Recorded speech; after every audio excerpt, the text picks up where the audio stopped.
After years of toil and trouble, these boys from Manchester are finally getting their due. I've been working on a cocktail called Grounds for Divorce. Hi, I'm Rebecca Brayton and welcome to WatchMojo.com, and today we're speaking with Elbow.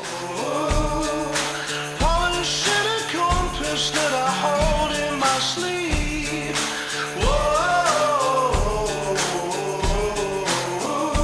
Tell us how Elbow originally got together. We got together, Mark, Pete and Jupp in the band, and me were all at school together. They were 2 years older than me. That was like 18 years ago now or something. So we're on our fourth album now. This is our most successful album by quite a long way actually. We've had quite a good year and a half or so. And the rest you can keep. There's a hole in my neighbor. How would you describe Elbow's music to, say, my grandmother? To put it in simple terms, we've been described as somewhere in between Coldplay and Radiohead, but with a bit slightly proggier tendencies maybe, but your grandma's not going to know what proggy tendencies are, is she? Romantic songs can get a little bit heavy here and there.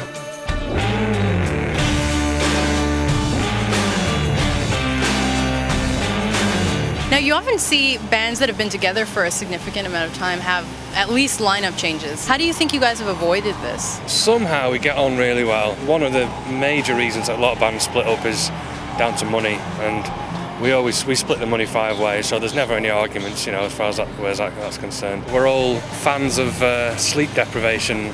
We'll find it hilarious when everyone's knackered in airports, so there's not much arguing, little bits here and there, but we just get on really well.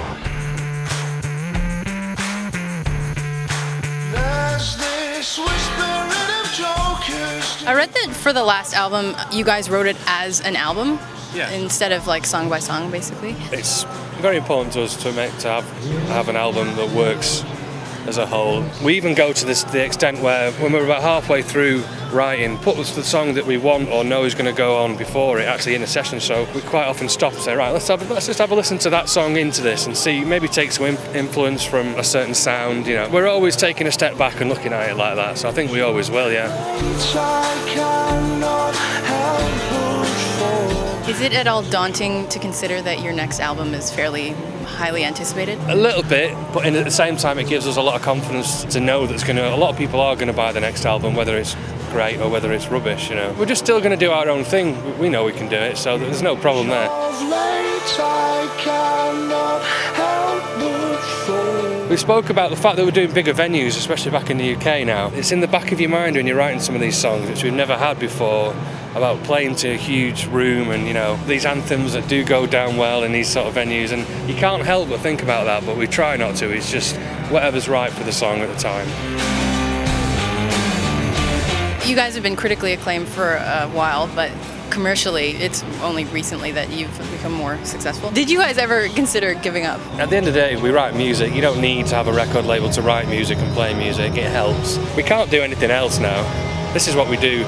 If we didn't have someone supporting us and financing it, we'd still be doing it, I think we're just lucky.